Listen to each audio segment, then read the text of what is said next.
comprehensive evaluations determine the best treatment options. Then enjoy lifetime support with regular check-ins, cleaning, and maintenance. Call My Hearing Centers at 801-701-1629. 801-701-1629 for more details. My Hearing Centers has offices from Ogden to St. George. Life can feel hard or overwhelming sometimes, but you don't have to face things alone. Getting help for yourself or someone you're worried about starts with a call or text to 988, where you always have someone to talk to, someone to help you, and somewhere safe to go. 988 Utah is here for anyone experiencing mental health challenges or emotional distress. 988 Utah can even help you navigate how to support your struggling loved ones. Whether you're struggling with anxiety, depression, or suicidal thoughts, trained professionals are ready to listen and provide free, confidential support 24/7. Utah, don't hesitate to call or text 988 for you or someone you care about. The caring staff at 988 Utah can connect you to the right resources. Learn more at 988lifeline.org. Traffic and weather together brought to you by Sinclair's DinoPay app. Save up to 20 cents per gallon. Here's Ricky Meese. A new accident in Salt Lake County. This is northbound Bangalore Highway approaching the 201 junction near 2100 South. It looks like that right lane is partially blocked, although emergency crews are mostly on the right shoulder, and it's causing just a little bit of backup in the area. Ricky Meese in the KSL Traffic Center. Sunny skies today and tomorrow with highs in the mid-90s, and there's a chance of thunderstorms again on Saturday and Sunday. Right now we're at 90 degrees, and it's mostly sunny. I'm Dan Bomitz from the KSL Common Spirit Health Studios. Listen online at kslnewsradio.com. We're Utah's news, traffic, and weather station. Inside Sources. Inside Sources. America's voice of reason. Boyd Matheson on Utah's home for elevated conversation. Inside Sources on KSL News Radio. Most of the headlines have been centered around the presidential race in this election season. But we want to get underneath the headlines and actually go down the ballot and look at some of the Senate races, how that's going to impact the balance of power in our nation's capital. And as we look at who might lead and what that might mean, we had a very interesting opportunity yesterday. South Dakota Senator John Thune was in Utah. He received the Hatch Foundation's Titan of Public Service Award, their annual gala last night, and actually had the opportunity to speak with both Senator Thune and also Utah Representative John Curtis, who is hoping to join the Senate if things go his way come November. So let's get past the presidential headlines. Let's take a close look at what's happening in the Senate with John Thune and John Curtis. Think you know the news of the day? Think again with Boyd Matheson on KSL News Radio. We are thrilled to have joining us on the program today United States Senator John Thune, of course, who represents South Dakota, along with Utah's own Representative John Curtis. And some important things happening in the Beehive State. Of course, the Orrin Hatch Foundation did an event last night, the Titan of Public Service Award, gala honoring Senator Thune for his work and his service, both in the Senate, but more importantly to the country in terms of someone who understands what it means to deliver a message based on principle. And we'll start with you, Senator Thune. Welcome to the Beehive State. It's been great to have you here. We look forward to having the conversation with you and Representative Curtis today. Thanks, Boyd. Great to be with you. And it's a beautiful state. Senator Hatch's legacy, obviously, is something that continues to be really celebrated by the people here in Utah, and we're delighted to be able to be a part of it this year. Wonderful. And you've been a part of so many crucial conversations in the United States Senate on a wide range of issues. We were lamenting before we started on air that not a lot is going on as it is political season. If you could wave the wand in terms of a conversation you wish we were having in the United States Senate today, what would that be? I think first and foremost, it would be great to even pass the national security bill. It's been available for a couple of months. It came out of the Senate Armed Services Committee. The Senate Democrats control the floor. They have for the past 4 years. So Chuck Schumer sets the agenda. And he's made a determination that for all intents and purposes, the Senate's not going to do anything between now and Election Day. So we got, the national security bill, you know this from your days, is the most consequential bill that we do any given year. And I've always said if you don't get national security right, the rest really is conversation. And you would think that would be a priority, but that's not something that's on the agenda at the moment. And of course, there's just a ton of other stuff that we could be doing and should be doing, frankly, when it comes to the economy and the cost of living and affordability of housing and groceries and energy and healthcare, things like that. But that's not, at the moment, like I said, it's not on their agenda. That's why we're really hoping and working hard to try and flip the majority so that we can set that agenda and start getting to work on some of these big challenges facing the country. Yeah. One of the things that I always noticed when I was in the Senate there that I admired about you was your ability to frame the conversation in the right way, where you could take a lot of different sides, a lot of different points of the compass, and at least get people to the table to have the conversation or to get the message right, not just what you're against, but what you're actually for. Representative Curtis has been someone who's done that in a lot of different ways in his time in the House. Obviously, he looks at the opportunity to joining you in the Senate if things go his way in the fall. But give us your sense before we invite him into this conversation. Give us your sense in terms of some of the other things that maybe if we talked a little differently about it, we could actually get to some of those better results. Well, I think in the end, and you're right, Boyd, it really is about, I think we're right. We have the issue set on our side. We have the right principles, core principles that ought to be reflected in the policies that we try to get enacted in Washington. But sometimes we're not the best messengers when it comes to communicating that or conveying that to the American public. And so I think it's always, at least most elections, not always, but most elections sort of center around pocketbook issues. I think they're economic issues that people care about. And this year, for sure, if you look at just in the past 3.5 years in the Biden-Harris administration, cost of groceries is up 21%.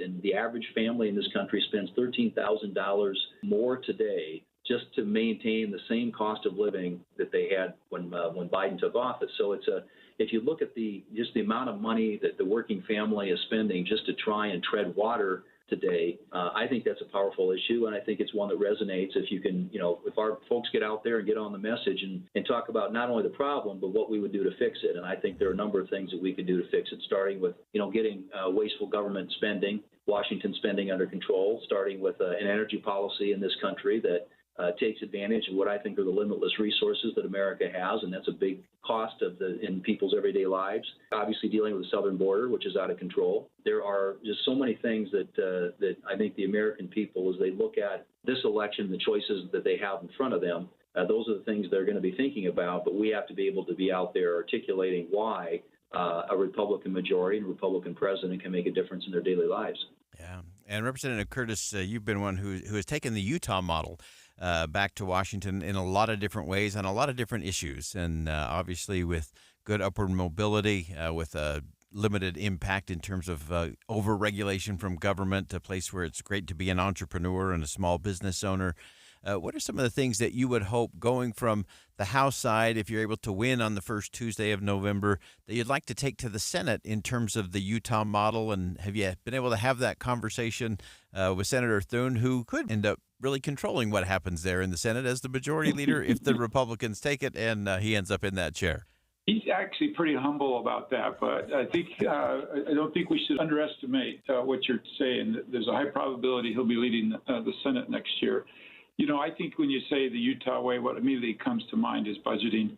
We run a balanced budget here in the state, our counties and our cities do. And if I had a magic wand and could just do anything right now, it would be to get the federal government to budget the way we do here in Utah. And even if we could just implement a few things they do, it would make a tremendous difference. And one of the ones that I've been working on is Utah calls it a baseline budget, which means they agree at the first of a legislative session not to go into shutdown, but revert to last year's budget if they can't agree on a budget. And I think if we did that one thing in Washington, it would dramatically change the landscape where we wouldn't be looking at a shutdown. And the pressure not to go into last year's budget is pretty good. And that would make people more serious about budgeting. Yeah, no question about that. And we know as we've gotten over the top of $35 trillion in debt to about 104,000 per every man, woman, and child, including my newest granddaughter, who's less than 6 months now, but cute as can be. But thinking of $104,000 that she's got to account for, to me, is the ultimate in taxation without representation. She doesn't get to vote yet. Absolutely. So give us some sense in terms of the conversations. I know one of those that continues to bubble up that no one seems to want to really touch, and that is dealing with some of those entitlement, the mandatory spending pieces. We know we're facing some insolvency around 2033 or 2034 when it comes to Social Security, which, if nothing happens, is a good 20 or 21% cut, which ultimately hurts the poor and the most vulnerable the most. Let's start with you, Senator Thune. How do we change the dynamic of that conversation from just the political rhetoric to the reality of how do we make this work for the American people? You're exactly on the right point, Boyd. I just don't know how you can fix our fiscal problems the country faces, which frankly just isn't sustainable, and we keep rolling up more and more debt. And there seems to be little interest in doing much about it. And I think it's going to take leadership at every level. It's going to take presidential leadership. It's going to take members of Congress who are willing to do hard things, and frankly, things that are going to take some amount of political courage. But if you look at the budget today, almost 3/4 of it now is in what we call entitlement or mandatory spending at Social Security, Medicare, Medicaid, food stamps, interest on the debt, things for which Congress doesn't annually appropriate, but things that are just kind of on autopilot. It's just not sustainable. And and there are things that you can do, in my view, that actually start to bend that trajectory in the right direction. And I think John's got a really good point. If you would just go in a lot of these programs and just take last year's funding level instead of doing what we do in Washington, which is build in automatic increases, and then you figure out, how to increase it from there, is just start at last year's funding levels and say, okay, how much did we spend last year? What do we need to spend this year?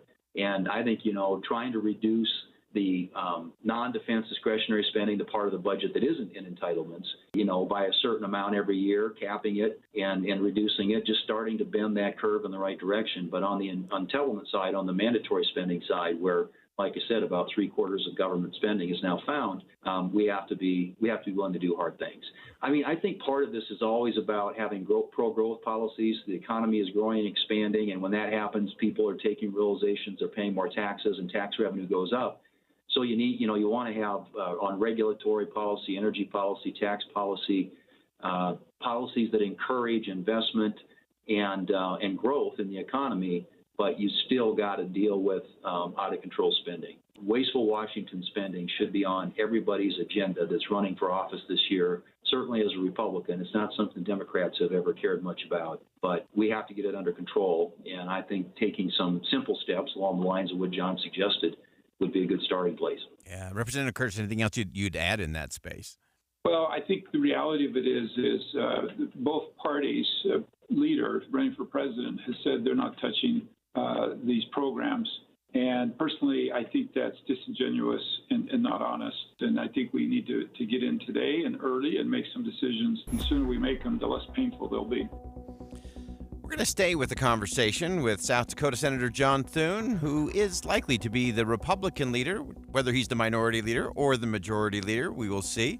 Representative John Curtis, of course, is running for the United States Senate and hopes to join Senator Thune.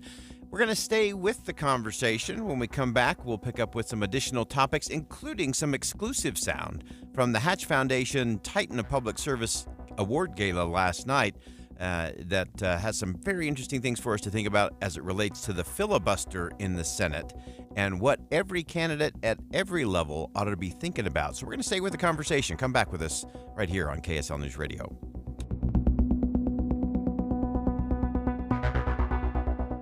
Think again on Inside Sources with Boyd Matheson. Beat the heat this summer with a desert adventure in Beatty, Nevada. Beatty is so hot that it's cool.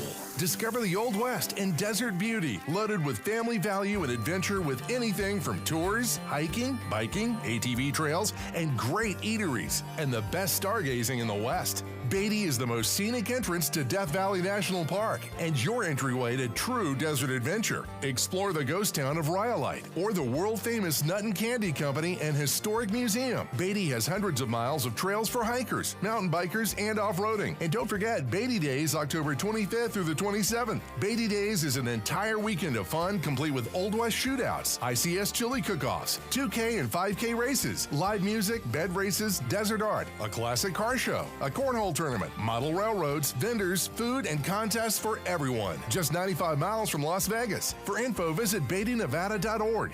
Tell them you heard it on the radio and get a free gift at BeattyNevada.org. Hey, it's me, your liver. You know, the organ that helps you recover every weekend after pizza, donuts, and all those drinks. When you have a headache, you take an aspirin. You have a stomach ache, you pop an antacid. But where's the love for your best buddy, the liver? The least that you could do to help me stay healthy is take Active Liver from New Nordic. Active Liver tablets contain high-quality, all-natural ingredients like milk thistle, globe artichoke, and turmeric extracts, which are proven to keep me healthy and you feeling your best. Active Liver provides an easy daily detox and helps protect me all year long. So let me make you an offer you can't refuse. You take care of me with Active Liver, and I keep taking care of you. Capiche? See for yourself why Active Liver is Scandinavia's #1 liver health supplement. You can find Active Liver at CVS and online at Amazon, Target.com, or directly from NewNordicUSA.com. Again, find it in stores at CVS or online at Amazon, Target.com, or NewNordicUSA.com. For over 22 years, speaking on business on KSL News Radio has been a beloved tradition, celebrating our heroic business leaders and Utah consumers who have helped build one of the strongest state economies in the nation. Now, under the stewardship of the Salt Lake Chamber and hosted by Chamber President and CEO Derek Miller, the program continues to shine a spotlight on those who make Utah's business environment dynamic and thriving. With his expertise and passion, Derek brings the stories of our business community to life. As part of the Salt Lake Chamber, Speaking on Business is proud to continue its legacy of highlighting inspiring stories, trends, and special guests. Support Utah businesses now and be part of Utah's thriving economy. More information can be found at slchamber.com. That's slchamber.com. That precious cool air inside your house shouldn't be seeping out through old drafty windows, but if it does, get stylish new windows and frames at factory direct pricing from Advanced Window Products. This is Jeff Caplan. Advanced Window Products has been building windows here in Salt Lake City for 38 years, but even if you don't need windows, they can give your interior a fresh new look with blinds, shades, and shutters from Graber. They offer custom crafted window treatments featuring the trendiest designs, premium materials, and quality without compromise. Advanced Windows offers start-to-finish service with shorter lead times so you get your custom blinds, shades, and shutters sooner. Call them for a free in-home consultation with their designers. It's a no-pressure experience, and if you need new windows, $2,500 off on 10 windows or more, or if you need window treatments, it's Advanced Window Products, 801-850-9100. That's 801-850-9100, or go to advancedwindowsusa.com. Business owners, get schooled on the ABCs of asphalt and concrete before fall. Visit GoPaveUtah.com. Utah delivers more. Boyd Matheson divides rage from reason on Inside Sources. If you're just joining us, we are staying with the conversation. Interview I had with South Dakota Senator John Thune and Utah Congressman John Curtis yesterday. Senator Thune, of course, received the Hatch Foundation's Titan of Public Service Award at an extraordinary gala last night. Most of the conversation led us into important, crucial conversations that we need to have, not just in an election year, but to really make sure we're moving the work of the people forward. So let's continue that conversation as I had these two lawmakers to talk about the priorities after the first Tuesday of November. Senator Thune, give us one other thing that is maybe on your radar that once the work gets back to being the work. We always say that while the first Tuesday of November is really important, the most important day is the first Wednesday of November when everyone gets up, goes back to work, they make a difference in their community, they help a neighbor in need, they coach Little League, and the country marches forward. As you look at that forward march, what is a priority? What is an area that is maybe a little under the radar that we should be thinking about now so we're ready for what's next? First off, it's getting, hopefully we win the White House, Boyd, and if we do, it's getting the Trump's team in place right away as quickly as possible so we can hit the ground running, because a lot of those agencies and departments are going to have new leadership. And I guess what I would say when you talk about something sort of under the radar, one of the things I've always believed is, we ought to, and this is just as a philosophical thing for the party, but we ought to carry it out in the way that we go about our work, is to look for ways to shift power and control and money out of Washington, and streamline that bureaucracy. And there are a number of places that I could suggest that we do that. And I hope we have that opportunity. If we have the House, the Senate, and the White House, clearly we're going to have to do something, because a lot of our tax policies expire at the end of 2025. The 2017 Trump tax cuts do. We're going to have to extend those. And in doing that, if we can use a legislative vehicle that's available, if you have the House, the Senate, the White House, it would be nice if we could look at some of these big bureaucracies in Washington and just figure out ways to start pushing that money out of Washington and get it back where it's spent more efficiently, more effectively, and do away with a lot of this wasteful Washington spending. I mean, I just think that, to me, is we'd be doing the country a huge favor, and I think we'd get a lot. We would get a lot more effective and limited government, which has been one of the core principles for Republicans for a long time. Yeah, so important. You may not know, Senator, we actually, part of our mission here on Inside Sources is to make federalism cool again. And so we appreciate the vote of confidence. I like that. Very good. And Representative Curtis, just a final thought from you in terms of maybe one of those under-the-radar moments. Again, you're in the middle of an interesting transition cycle in terms of still being in the job of representing Utah and in the process running for the United States Senate. But give us a forward-looking. If things play out on the first Tuesday and you get to that first Wednesday, when you ultimately walk through the door and onto the floor of the Senate, what would be the first thing that you would want to be focused on? Well, Senator Thune mentioned energy policy, and as you and I have had a lot of conversations about that. The energy here in Utah, I believe, is part of the solution and not the problem to our energy future. So that's high up on the list. We talked about that already. That's on the list. I'm very, very concerned about what's happening over with China and Taiwan and Ukraine. So that's on the list. Public lands, if President Trump is the president, will likely repeal Bears Ears and Grand Staircase. And so that has to be on the list. And let's see, did I miss anything? It's going to be a busy day. We're going to solve all of those on day one. I think Senator Thune's making his list now of knowing where those requests are coming from. And I think John Curtis is going to be a great addition to the Senate, Boyd, and I think that he has the right focus, and the things he's talking about are all things that we need to fix. And he's a solutions-oriented guy, and I'm really delighted that we're going to have him as a colleague. He's got to finish the race here in Utah first, but I hope we can, along with him, win some races around the country that put us in the majority. I just think it's going to be really important and for the next 4 years, and we need the White House desperately too. So we're hoping for the best and doing everything we can to help the team to make it happen. Well, I appreciate in both of you the ability to avoid the fake fights and the false choices, to always get to the and conversation that's grounded in principle that always leads to good policy. And Senator Thune, congratulations on receiving the Titan of Public Service Award from the Orrin G. Hatch Foundation, a great event with them. And we appreciate your service, not only to the state of South Dakota, but also to the entire country. And again, appreciate the way you go about communicating the principles that lead to good policy. Thanks to both of you, gentlemen, for joining us today. Thanks, Boyd. Great to be with you. Thank you. That's my conversation with Senator John Thune and Representative John Curtis. And I want to share with you just real quickly before we go to break. We were fortunate enough to get some exclusive sound from the event last night. Again, the Hatch Foundation Gala, always an extraordinary event there.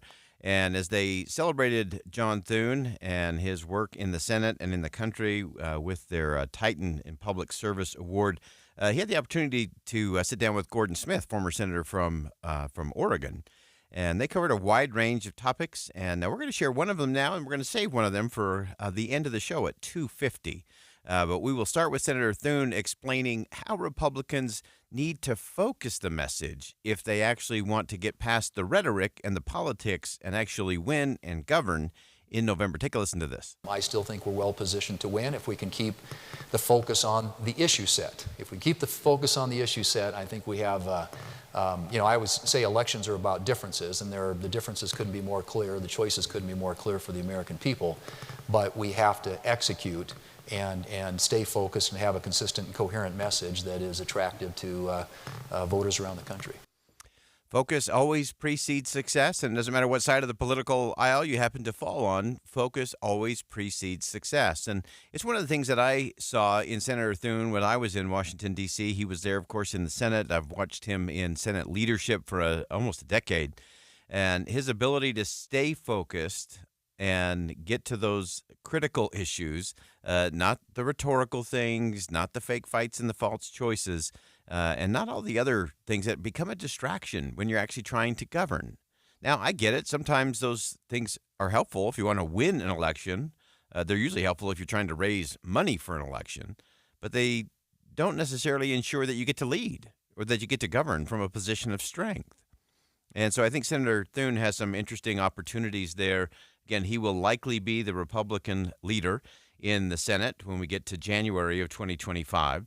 And there is a possibility that he could be the majority leader and actually control what's happening on the floor of the Senate. He mentioned some of the things that Chuck Schumer has been doing as he is the majority leader currently. And so if things change, Senator Thune would be in the middle of all of that rolling into the new administration and into the new year. So stay with us. Coming up at 2:50 as we close out the show, I'm going to go to part of this conversation from the Hatch Foundation Gala last night with Gordon Smith, former senator from Oregon, and Senator John Thune, talking about the filibuster and why that is so crucial to the United States Senate and to the country in terms of how we govern and how we create trust in the institutions of government. So we'll come back to that at 2:50. We'll step aside for some bottom-of-the-hour news. More Inside Sources coming up next on KSL News Radio. Stick around. We'll be right back.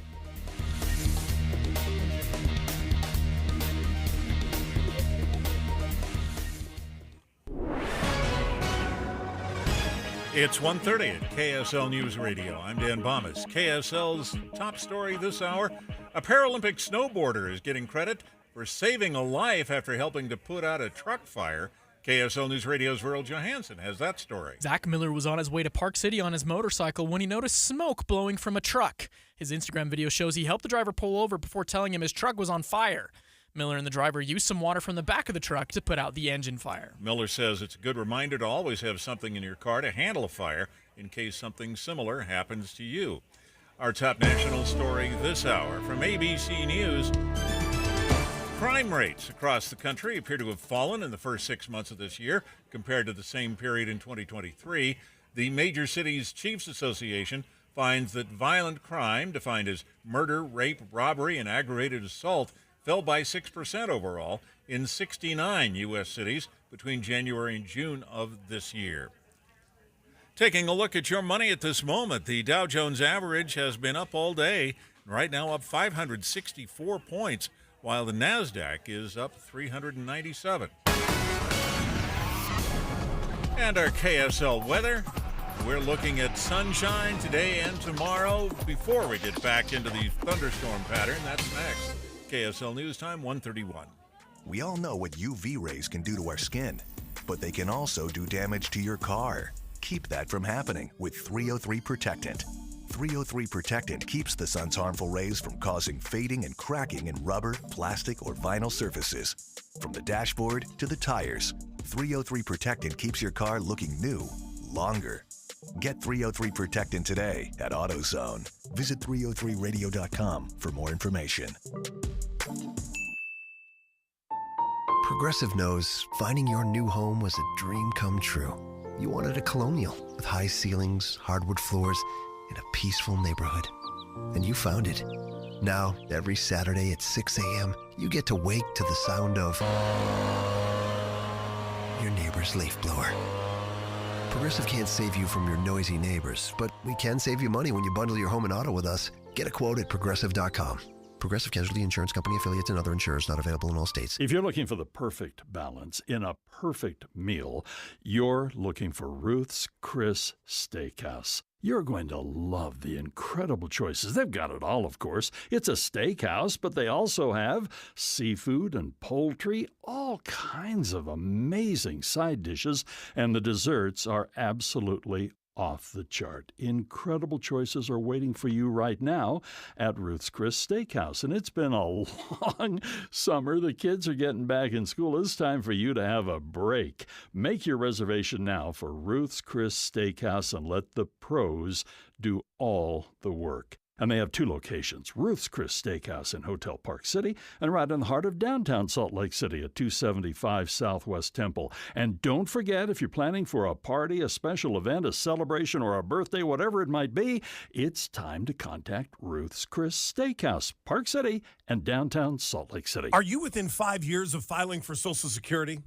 Get this. 96% of Americans forfeit an average of $111,000 in Social Security income. And it's all because they filed for their benefits at the wrong time.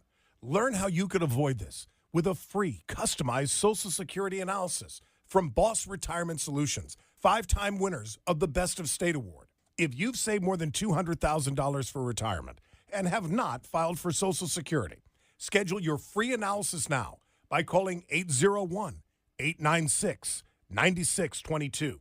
You know, for some people, filing for Social Security early could result in more net income in retirement. Discover how you could get the most income from Social Security. Call 801-896-9622. 801-896-9622. Advisory services offered through Boss Retirement Advisors, an SEC-registered investment advisory firm. Insurance products and services offered through Boss Retirement Solutions. Here's a way to get breaking news updates anywhere you go. At the store or in a work meeting, you can get breaking news on your phone. You can quickly read it, swipe, or click for more. It's super discreet, super fast. That's the app for KSL News Radio. Traffic and weather together, brought to you by Sinclair's DinoPay app. Save up to 20 cents per gallon. Here's Ricky Meese. Crews still clearing the crash northbound Bangerter Highway prior to 2100 south of 201 Junction. It's still in the right lane. Also a crash called out in South Salt Lake, 3300 south, 1100 east. Plan to visit the 12th annual Utah Renaissance Fair, August 23rd and 24th at the Young Living Farms in Mona, Utah. Visit utahrenfair.org for tickets and details. Ricky Meese in the KSL Traffic Center. Our weather will be sunny today and tomorrow with highs in the mid-90s, and there's a chance of thunderstorms again on Saturday and Sunday. Right now, we're at 90 degrees, but it's partly cloudy. I'm Dan Bomas from the KSL Common Spirit Health Studios. Listen online at kslnewsradio.com. We're Utah's news, traffic, and weather station. Inside Sources. Inside Sources. America's voice of reason. Boyd Matheson. On Utah's home for elevated conversation. Inside Sources on KSL News Radio. Well, American foreign policy is currently really hyper-focusing on 3 regions of the world, Eastern Europe, the Middle East, and the Pacific. And all 3 of those obviously are critically important to focus on at the moment. And it does leave little time and political capital and focus for other things. But underneath the headlines, there's a whole lot of things going on that we should be thinking about. The nation of Cuba has been engaging in diplomatic talks with the United States in an attempt to normalize relations between the two countries. With Fidel Castro no longer leading the country, the questions are all about, is there a chance? Is there a chance for a different kind or better relation between the United States and Cuba? Eric Vizel-Emil is a national security reporter, co-writer of Politico's National Security Daily, joins us from Washington, D.C. today. And Eric, welcome to the show. Thank you for having me. So I love the piece in Politico talking about Washington and Havana and looking at where we are in terms of things have been kind of going under the surface there, and we seem to be at sort of an impasse. Kind of break that down for our listeners, many who have probably been following the other 3 big international areas of focus, but maybe less so on Cuba. Yeah, Boyd, since the Biden administration came into office in 2021, there was some expectation that we would see, if not a return, an expansion, from what was achieved under President Obama, an opening of relations between Washington and Havana. But for a lot of different reasons, the July 11, 2021 protests in Cuba, and as well, lingering concerns about Cuba's human rights record, the administration finds itself at an impasse. It insists right now that it's trying to take some limited actions to alleviate economic suffering on the island, mitigate migration concerns. But at the same time, it has made some overtures, signaling that, there could be, the potential, right, for more talks if there are some reciprocations from Havana on human rights and other concerns. Yeah, and as you look at that, I think a lot of people were, like you said, maybe a little more hopeful that there would be a thawing of the relationships with the Biden administration. As you mentioned, that hasn't gone quite as big. But what are some of the things? What are some of the maybe the smaller overtures that are coming out of Cuba that might lead to some of that progress? When we have seen, in recent months, is that the Cuban government, for example, they have changed their posture on some of the Colombian peace negotiations, and the administration pointed to that actually as evidence that they're not actually quite eligible to be on the designation of not fully cooperating with U.S. counterterrorism initiatives.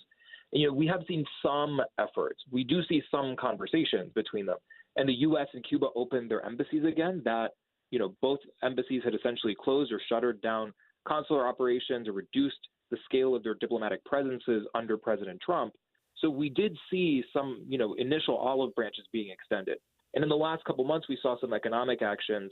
There had been a rule in 2022 that took a while to get implemented for a lot of different political reasons in Washington, that would give, small and medium-sized Cuban enterprises and entrepreneurs access to some U.S. banking services. We also saw Cuban officials visit Miami International Airport and get a tour of the TSA facilities there, which caused some outcry among Cuban Americans in Miami. But it had happened under Trump and it had happened under Obama. So we have seen some restorations and some expansions, especially as we've seen Democrats, in Congress push, to reconsider the relationship between Washington and Havana and to take the political window now that Florida is not a particularly pivotal state for Democrats. Yeah, I think that's been an interesting thing. And I love that you pointed out a couple things in your piece. One, Bob Menendez stepping down sort of took a little bit of the political pressure off with all of the conflicts that he was dealing with at the time. You've also got Marco Rubio on the Republican side, who's been a very sharp critic there. And then, of course, you've got President Biden no longer running for re-election. How does all of that play into where we are and what we might expect to see moving forward? Specifically with Menendez, a lot of hope actually existed, or there was definitely some kind of interest in Washington that once Menendez was no longer the chair of the Senate Foreign Relations Committee, that there could be some opening or some progress being immediately made. For context, the way that the Senate works, the way that the White House interacts with the Senate, there's a lot of deference to the chair of the Senate Foreign Relations Committee as well as the ranking member of that committee. Those members can put, because of their power to control nominations in the Senate, they can put holds on weapons shipments or certain kinds of actions or otherwise make the life of the State Department very, very difficult.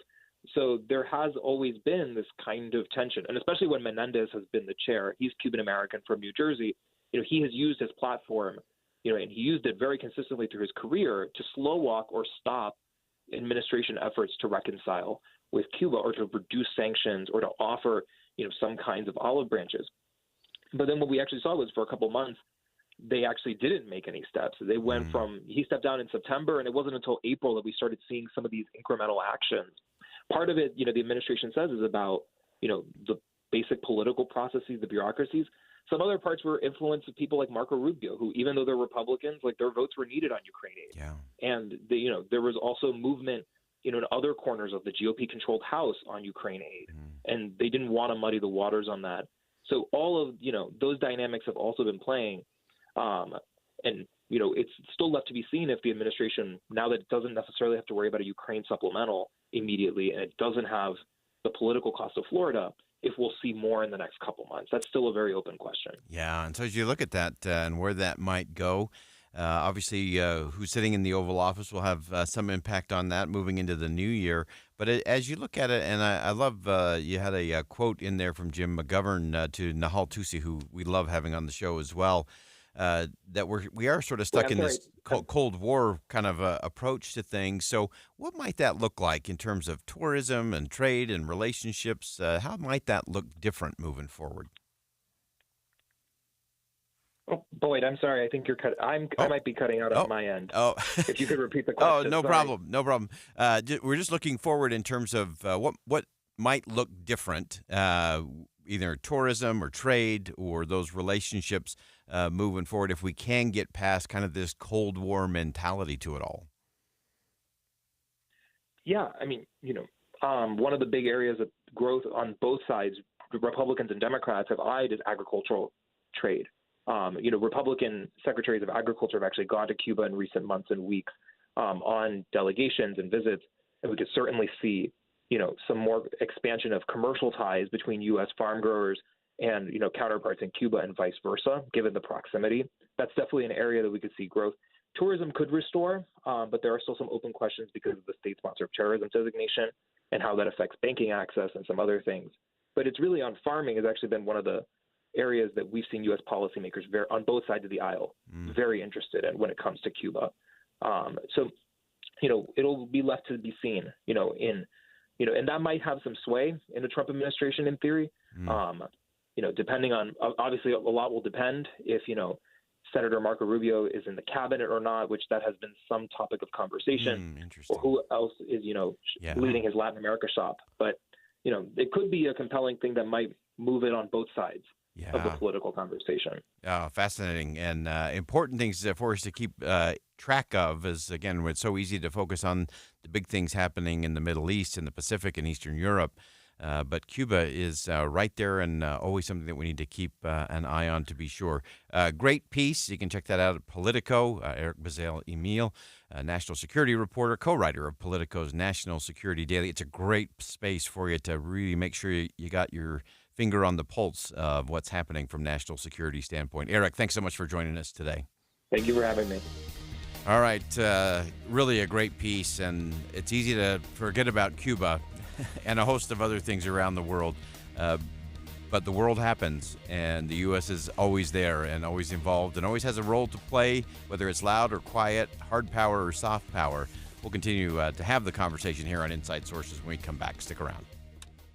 We have some exciting news to announce. Master Electrical Service has joined Mountain Home Services. And I can speak from experience, Deb. Mountain Home Services installed my furnace years ago, and it's been amazing. And we know Master Electrical Service has been your trusted source for all your electrical needs, like your EV chargers, your generators, and recessed lighting.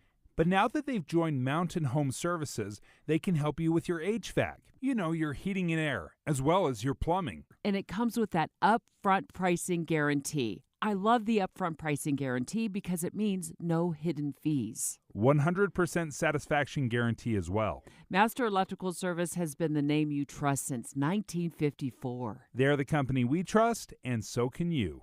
Check them out now at mountainhomeutah.com. That's mountainhomeutah.com, or give them a call at 801-543-2222. So easy to remember, 801-543-2222.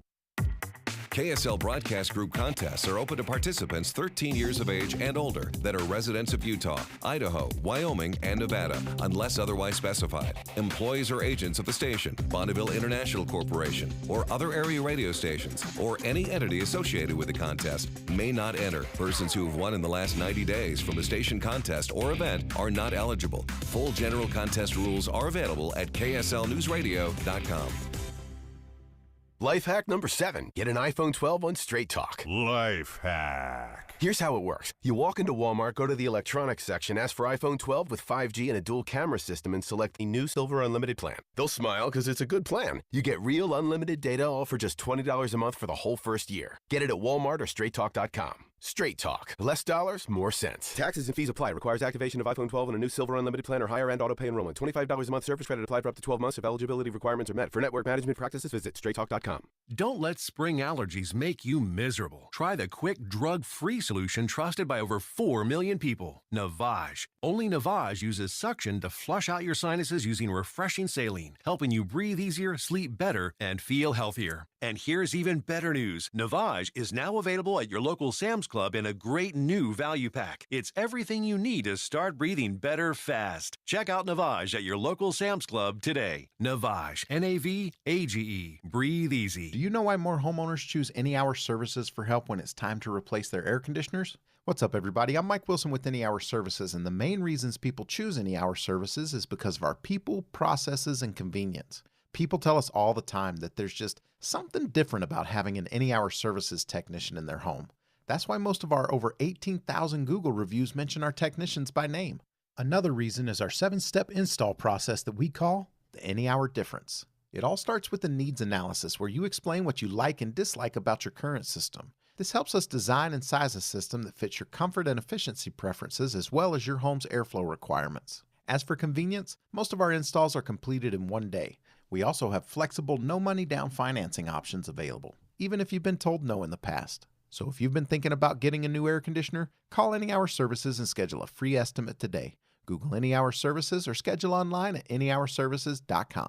No one helps more homeowners than Any Hour Services. When I was looking for the best way to get rid of all the unwanted fat weight I'd accumulated over the last couple of decades, I wanted two things. One was something fast, and two, something that was guaranteed to work. I found both in Soda Weight Loss. I wanted fast and effective? How about letting go of 70 pounds in just 5 months? Soda's great because it doesn't involve any injections or pills. Sure, those might work in the short term, but what happens when you stop taking them? You very often gain it all back and then some. Soda's program delivers results that last a whole lifetime. Find out why Soda is the #1 weight loss company in America for client satisfaction and client results. Go to sodaweightloss.com. That's SOTA weightloss.com. Click the Request a Nutritionist callback button. Within minutes, you'll be on your way to getting back your confidence, improving your health, and learning how to keep it like that for the rest of your life. Remember, SOTA stands for State of the Art. Join Mike Stevens of Capital Wealth Advisors for Retire Right Radio, Saturdays at 5 a.m. and 9 p.m. That's Retire Right Radio with Mike Stevens, Saturdays at 5 a.m. and 9 p.m. Summer recess is ending. The first of 24 Utah school districts is welcoming their students back to the classroom. And it's not just kids dreading the first day. This year, parents are expecting to spend $875 on back to school. Rely on KSL to stay out of the red. Lean into shopping secondhand. I do it all the time. I've done it for years. We have you covered for back to school this week on KSL News Radio. With the three things you need to know this hour, I'm Dan Bomas. First, two of Governor Cox's rivals in his race for re-election appear in a new ad urging voters not to support Cox. Second, the president and vice president announced an agreement today to reduce the prices of 10 common prescription drugs for patients on Medicare. And third, as many as 3 million Americans had their personal information compromised by a data breach at an online background check company. Right now, 90 degrees, partly cloudy in Salt Lake City. And back to Inside Sources on KSL News Radio. Get deeper insights on the news from Inside Sources.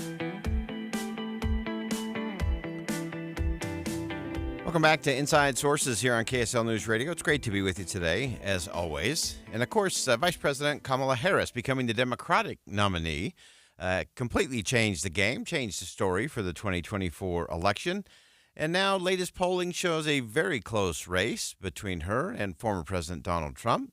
Republicans have been trying to get that magical thing called momentum back on their side. But the big question in all of that is a lot of the polls have ebbed and flowed. And the question is polling in America in its own conversation and one that we need to really focus on. How accurate is political polling in the country? What are they getting right? What are they getting wrong? And why? And how should we think about the polls, especially as we start looking at how things shape up into the big decision period come fall?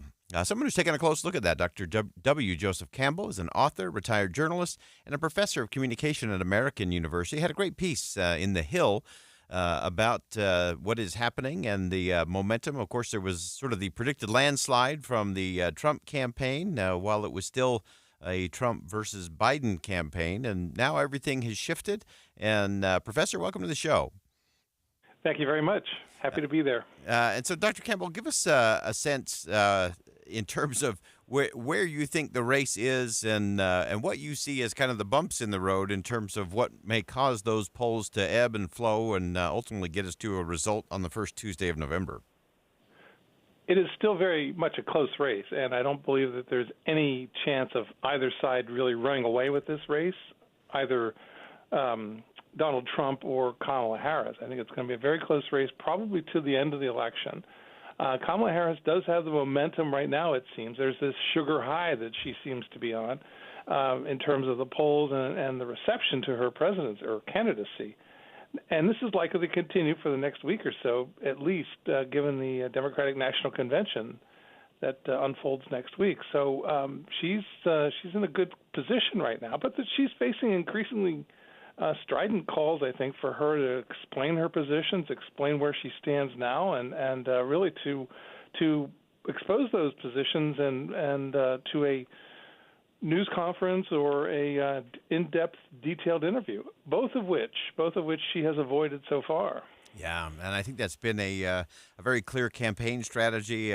She really has been not a person or a politician or a history of action or policies. She's been an idea for these first 3 weeks in the campaign, and that's always good for momentum. Everyone loves a great idea and a great story, but ultimately she will have to face those in debates, and she'll have to face some cameras and some microphones in all of that, and so that will go back and forth. One of the things, Dr. Campbell, that I loved in your piece, you actually talked about the last time there was a landslide, because there's some interesting lessons in there, not just in that there was a landslide, but in how Walter Mondale talked about the polls rolling into November and even into, you mentioned Chicago in 1984.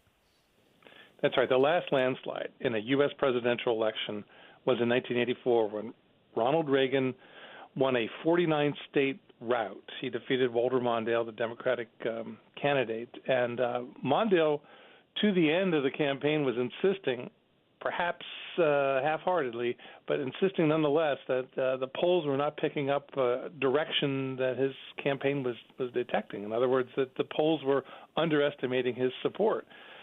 That has been something that candidates have long embraced. They bash the polls, they criticize the polls if their candidacy is not really trending that well. And Mondale certainly was not in 1984. He insisted that the polls were wrong, and he even embraced some of the trappings of the famous or infamous, if you will, 1948 election in which Harry S. Truman stunned everybody, the press, the pollsters, and the public at large, with an upset victory in 1948. So Mondale was embracing some of the trappings that characterized the 1948 campaign. Of course, he lost in 1984, but nonetheless, it was interesting to see how that was embraced by Mondale, a losing candidate, very, very dramatically so. Yeah. He lost by 18 percentage points, and we haven't seen anything like that since then. Yeah, no question about that, and so many interesting lessons in all of that. And one of the things that I think is important for us to look at, and really interesting in the context of your piece, Dr. Campbell, is this idea that the Trump voters tend to underpoll. We saw that in 2016, even a little bit in 2020, not quite as much. What do you see in terms of that group, and in particular, kind of that movable middle of the country that isn't the far right or the far left of the parties? It is a real wild card in this election, one that bears watching. Will the polls yet again, underestimate Trump's support? And you're right. They underestimated his support in 2016, and they certainly underestimated it in 2020. And the pollsters have been trying to get it right since then. They've made adjustments to their methodologies, the way they conduct the polls, And it remains to be seen whether these adjustments, whether these new techniques that they've been introducing are going to have an effect and will finally be able to capture Trump's support pretty closely. But so far they've not. And if they don't, then we're likely to see another polling surprise in 2024. I wouldn't be surprised if there is another polling shock, polling embarrassment even. And the one in 2020, the polling in 2020 was the worst in 40 years, the worst since 1980. In other words, collectively, the polls in the national election underestimated the Republican support pretty dramatically, and collectively it was the poorest performance of the polls since 1980. Fascinating. I want to ask you one last question before I let you go, Dr. Campbell. Looking at the communication, I know that's a part of what you do at American University, and you understand all of this, whether it's from the media or from a campaign or even just those who are in government and who are governing. What is the communication message that you think is going to be something that might resonate that maybe we're not talking about, maybe it's just a little bit underneath the headlines that could ultimately sway those voters and determine whether those polls are right or wrong come November? The communication messages really need to be sharpened, I think, on both sides, both by Harris and by Donald Trump. Trump seems to be always getting in his own way and goes off message, goes off script frequently. He has a real strong message if he wants to focus on it, and that includes the economy, immigration, international policy, all of which the Biden-Harris administration are weak on, very weak on. And I think Kamala Harris cannot continue to go for months without being specific about her issues and about her policies. And she cannot continue to run this above-the-fray campaign in which she doesn't really have much to say to the news media. I think in a communication sense that's going to potentially hurt her if she does not embrace this importance of communicating through the news media with to the larger public. And so I think that's a deficiency that we're seeing in her campaign so far. And Trump, Trump is Trump. He just doesn't stay on message. But I think in this race, he's really going to have to learn how to do that. Yeah, refine and stay on message. Focus always precedes success, especially in a political campaign. Dr. W. Joseph Campbell, author, retired journalist, professor of communication at American University. Great piece in The Hill. You can check that out at thehill.com. And Dr. Campbell, great to have you with us. We look forward to having you back and continuing the conversation as we march this forward. That would be a pleasure. Thank you very much. All right, again, that's Dr. W. Joseph Campbell from American University, and really some great insight there in terms of the polling, what is and isn't working, what we are and are not finding, and some of the stuff that we just may not know for a while, but it's going to come down to some focused communication. Whoever does that best will win in the end. All right, we'll step aside for some top-of-the-hour news. More Inside Sources coming up next on KSL News Radio. Stick around. We'll be right back.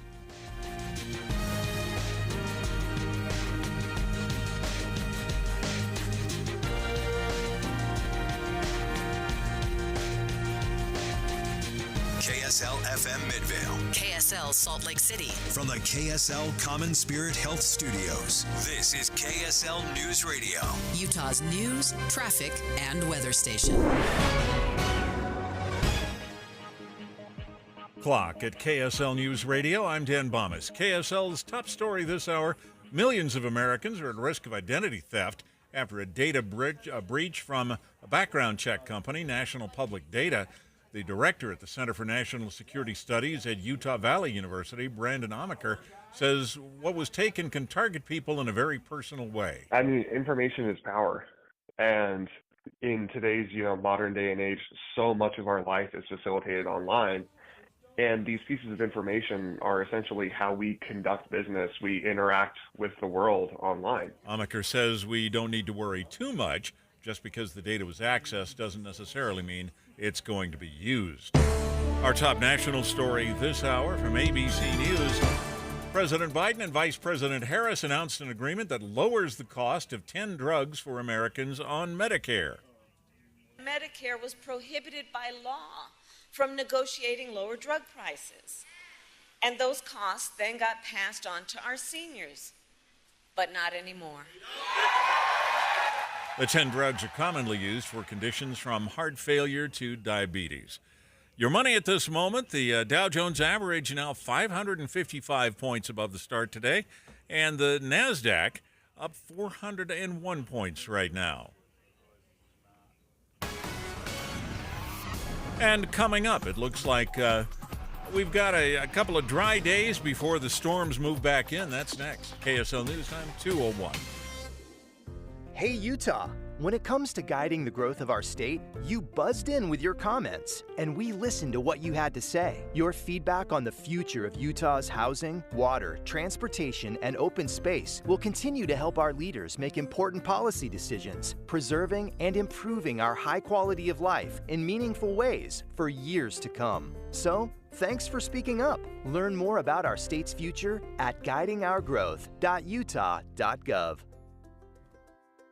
My wife and I always loved doing everything together. Jiu-jitsu, kayaking, and intimacy was always on point. It was around my early 30s when I noticed a downward trend. Watching a lot of TV, putting on weight, and just full of self-doubt. I had tried another men's clinic with disappointing results. It's the personalized treatment I receive at Revive Men's Health that has been the complete game changer for me. I've got my energy and motivation back, I'm feeling stronger than I did in my 20s, and it made me a much better husband to my wife. I'm Eric Ramos, healthcare provider at Revive Men's Health. If you're always feeling tired or moody, have a difficult time sleeping, or decreased libido, you may be suffering from low testosterone.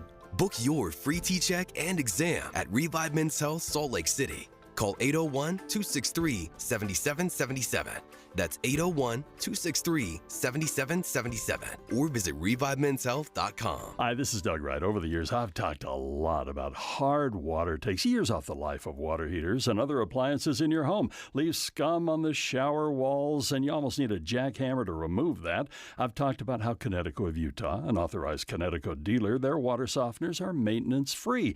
You just don't need adjustment, and they do the job with 2/3 less salt than other softeners. But today, I want to talk about the exhilarating feeling of stepping into a hot bath or shower and feeling that pure, soft water cascade over your skin. It feels like every pore in your body wants to stand up and start singing. And afterward, there are no itchy hard water deposits sticking all over you. You really should look into a soft water system from Connecticut of Utah, an authorized Connecticut dealer. You can learn more about Connecticut by giving them a call at 801-576-8600 or log on to Softwater Utah. Connecticut of Utah, an authorized Connecticut dealer. Then sit back and enjoy your shower even more.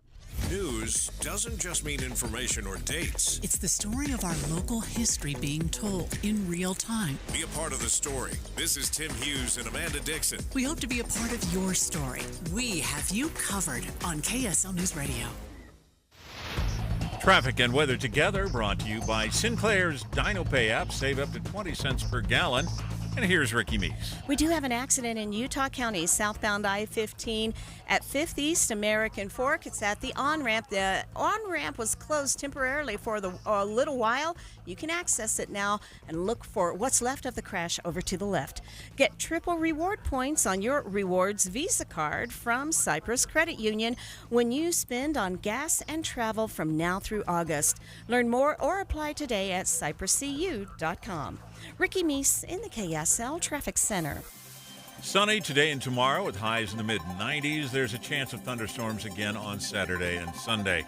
91 degrees and partly cloudy right now. I'm Dan Bomas from the KSL Common Spirit Health Studios. Listen online at kslnewsradio.com. We're Utah's news, traffic, and weather station. Inside Sources. Inside Sources. America's voice of reason. Boyd Matheson on Utah's home for elevated conversation. Inside Sources on KSL News Radio. Well, the headlines, of course, are the compare and contrast of the Harris-Walz campaign and the Trump-Vance campaign, and taking shots at one another, contrasting one another and the differences that they have. And yet, beyond the headlines, there's actually some things that we might want to think again about what we think we know when it comes to an important area of policy where there just might be some agreement. Let's begin. Think you know the news of the day? Think again with Boyd Matheson on KSL News Radio. Well, beyond all the barbs and the jabs and the political rhetoric, there are some interesting policy things where, amazingly, there's actually some common ground. I know it's a radical thing these days, but both the Harris-Walz and Trump-Vance campaigns are competing against each other to promote family-centered policies this election. Now, we haven't seen this for a while. This is really radical stuff. Eleanor Mueller is a reporter covering Congress for Politico and has a great piece talking about this bipartisan push for some family-friendly policies and how that's gaining some momentum. And Eleanor joins us from our nation's capital. Eleanor, welcome to the show. Thank you so much for having me. All right, so let's lay this out. There's actually some family-friendly policies that both sides seem to be trying to either out-promote or at least agree on. Yeah, there definitely are. Specifically, the child tax credit we've seen brought up several times already. And so as you look at those, let's unpack those a little bit. We know J.D. Vance, you noted in your piece, had talked about doubling the child tax credit. Kind of unpack that one for us and where the Harris campaign kind of compares as it relates to the tax credit portion. Yeah, so like you said, J.D. Vance, the Republican vice presidential nominee, last weekend suggested that we more than doubled the child tax credit to $5,000. That's significantly more from where it sits right now at about $2,000. You know, he's saying that he wants the Republican ticket to become more care-friendly than it has in the past. And this is something that Harris and Walz have echoed as well. You know, the Democratic nominee has brought up the child tax credit and paid leave in almost every single stump speech she's given since receiving the nomination, and her vice presidential nominee, Governor Walz, has not only enacted many of these laws in his state, but he's also said in one of his first sit-down interviews since he got the nomination that paid leave should be the first thing that Congress passes next year. So this is something that is clearly top of mind for both the sides of the election race and is being brought up than I think we've ever seen at any time. Yeah, you also mentioned in your piece, obviously during his presidency, former President Trump enacted some paid leave for federal workers. And give us a little breakdown of that component. Yeah, so that's the other big piece of this, is it's not just what they're saying on the campaign trail. You know, they also have track records of pursuing both of these things. And so Trump, you know, in large part because of the activism of his daughter, Ivanka Trump, pursued paid leave when he was in office. He did, like you said, paid leave for federal workers and also signed into law a COVID paid leave program that at the time gave everyone 3 months of paid leave. On the other side of the aisle, Harris and Walz both sponsored paid leave bills when they were in Congress. And so I think there is really this history of an interest in these issues. I think on paid leave specifically, it's a little bit less clear whether or not that is something that President Trump and Vance would like to continue to pursue. It is not in the GOP platform, and it would also require a pretty hefty federal investment, which is something that I think congressional Republicans would be alarmed by. Yeah, give us a little sense in terms of the current spending here in the United States on family benefits compared to other wealthy nations, how that impacts our global competitiveness, and also, I think this is important, just our social cohesion and well-being. Yeah, so we are actually the only wealthy nation that does not have a federal paid leave policy. And that contributes directly to not only GDP, but labor force participation. Overall, when you look at how much we spend on family policies versus other wealthy nations, we spend on par with Mexico. The only country that spends less than us is Turkey. So that gives you a sense of how the U.S. is prioritizing this as a percent of its GDP versus other countries that are reaping the benefits, to your point, of having women and other caregivers better able to, you know, continue working while also caring for family members. Yeah, that's an important piece of that puzzle. Give us a little bit of a sense of what do we learn from the different approaches in terms of the care policies. In particular, I think it gets to what is the role of government in supporting families? What do we see in that, and how do you expect that to play out as we go into the fall campaign? Yeah, it goes back to what we were talking about earlier, right, which is that the Republican side of this ticket is obviously much more conscientious of federal spending than the Democratic side. And so the programs that, a Walz and a Harris are talking about cost billions of dollars. They can obviously talk about how ways to pay for that, but that is overall the price tag. What Trump and Vance are focused on is specifically tax cuts, right? So how can we give tax relief to families so that they are, paying less, but not necessarily out of the government's pocket? And I think that means we're going to see a big difference in exactly what these programs look like and how many workers they end up affecting at the end of the day. It's a little early in the campaign cycle to have specifics, especially from Harris, on what exactly she wants to pursue. But just based on what we know right now about their broader ideologies, it's a much different concept. And I think there's a interesting case study in the bipartisan paid leave working groups that we've seen pop up in the House and Senate in the last year. Both have put forth, or actually I think only the House has put forth more centrist solutions that Republicans could get on board with. And, some of them are tax credits. One of them is a pilot program for state laws, but none of them are this universal federal benefit that would apply to all workers and thus cost a little bit more. Fascinating stuff. And then last question, just real quick, Eleanor. These are not things that are have total unanimity on either the left or the right. So what are some of the potential risk factors in terms of divisions within the party for the Democrats and within the party for the Republicans with some of these particular care policies? Well, like I mentioned earlier, we have a lot of resistance from Republicans on the Hill to, the spending even involved in the child tax credit, which, like I said, falls into that bucket of tax relief. And we saw this on display quite recently. The Senate actually took up a bill right before it left for its August recess that expanded the child tax credit to a much more minimal degree than what Vance is talking about.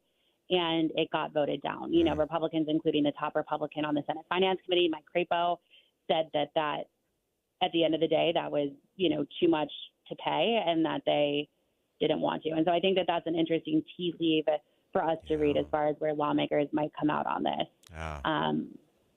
Yeah, great stuff. You can check out Eleanor's piece at Politico. She's a reporter covering Congress for Politico's economic policy team. And Eleanor, thanks so much for joining us today. Great perspective. Thank you so much for having me. So many things to think again about and think through, and I do find it interesting that both the Harris-Walz campaign and the Trump-Vance campaign are talking about these issues the way they are on the campaign trail. It's been very front and center, and I think that's a very interesting tea leaf, as Eleanor pointed out, as to what kind of conversations and debates we're going to have in the fall, where in the past it's been very much about border security and some of those kinds of issues. This is a very different angle and will lead to some very different conversations in the fall. We'll be right back. Think again on Inside Sources with Boyd Matheson. Be advised, this is your opportunity to save up to 40 to 80% on a hot tub or swim spa this weekend only, Friday through Sunday, Mountain America Expo Center, Sandy.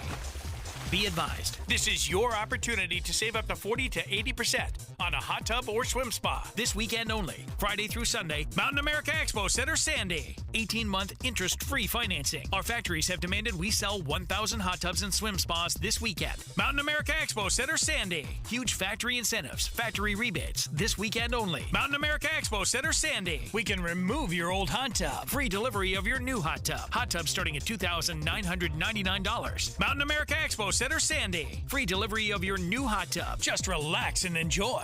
Mountain America Expo Center, Sandy. Friday, 2 p.m. to 8 p.m. Saturday, 10 a.m. to 8 p.m. Sunday, 10 a.m. to 6 p.m. Free admission, free parking, free delivery. Mountain America Expo Center, Sandy. Call 833-SPA-SALE or visit hottubandSwimSpaSale.com. Did you know 96% of Americans lose an average of $111,000 in Social Security income?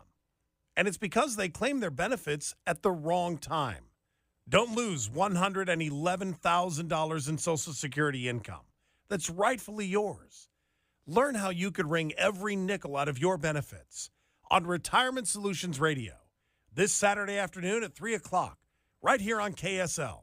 News Radio 1027. Transform your old, outdated kitchen with Half Price Granite. For a limited time, Half Price Granite is offering special pricing starting at $25 per square foot installed. That's lower than most big box stores. These prices are some of the lowest around. Granite, quartz, marble, and quartzite, all starting at $25 per square foot installed. Call 801-486-1700 or visit halfpricegranite.com. Half Price Granite, affordable luxury. Paid for by government. Did you hear? A secret hoard of 1932 $10 gold Indian coins have been found. These gorgeous 1932 gold coins are as bright and shiny as the day they were struck, and less than 500 of these gold coins are available. Coin experts are calling the secret U.S. gold coin discovery a once-in-a-lifetime opportunity, and you can own a piece of the hoard. When you call, you are guaranteed a 1932 dated gold coin featuring Lady Liberty with an Indian war headdress and a majestic eagle. With limited availability, you must call now. These 1932 dated gold coins are still in uncirculated condition with brilliant luster that is 92 years of history you can hold in your hand. To learn more, call 1-800-495-6468. Call now and you'll receive a free bonus over a $55 value free with every order. Call 1-800-495-6468 now to secure your 1932 $10 gold Indian coins before they sell out. Don't wait. You must act fast. Call now. Tim Jr. here from RGS Exteriors. Did you know that we offer 3 distinct styles of gutter protection? Each one meant to handle a specific leaf problem. You might not even know there are different styles of gutter protection, but there are. And if you pick the wrong one, it could be a huge waste of money.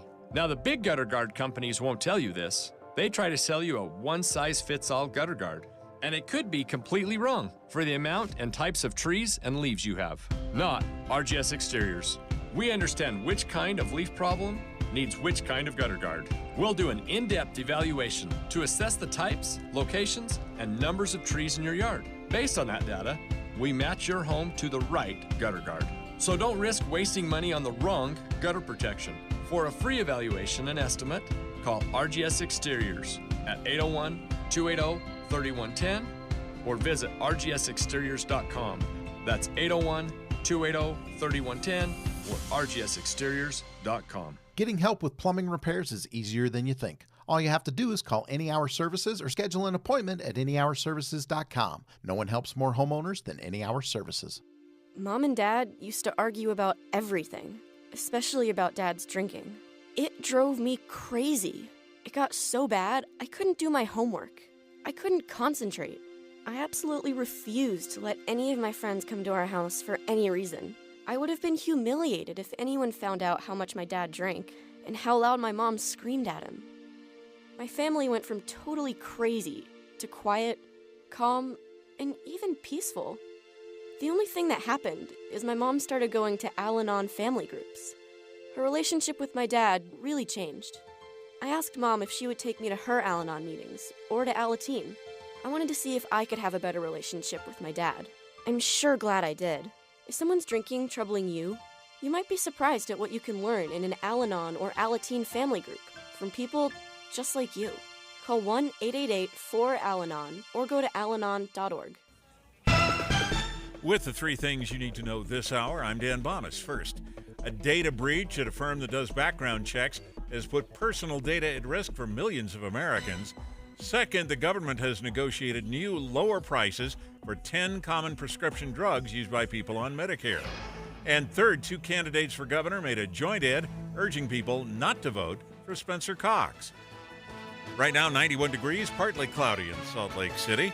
And back to Inside Sources on KSL News Radio. Hear elevated conversation on crucial issues. Boyd Matheson on Inside Sources. Well, the Biden administration has recently approved some significant arms sales, and we want to find out what that is all about and what that actually means from a policy standpoint and a national security standpoint. Always happy to have on the show with us Matthew Petty, assistant editor at Reason. You can check out his work at reason.com. And the headline today was Biden opens the floodgates on weapons for the Middle East. And Matthew, welcome back to the show. Hey, thanks for having me.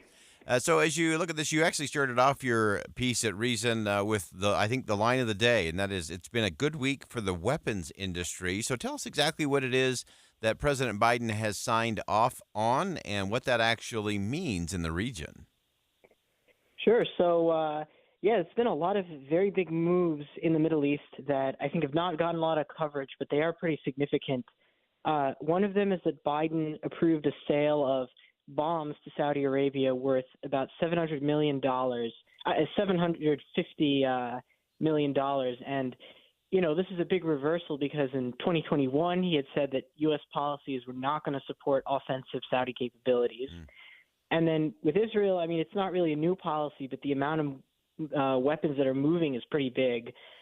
They released $3.5 billion in military aid to the Israeli military. So that's American taxpayer money for them to buy weapons, and also signed off on $20 billion in arms sales. And there's a lot going on in the details, but that's the big picture.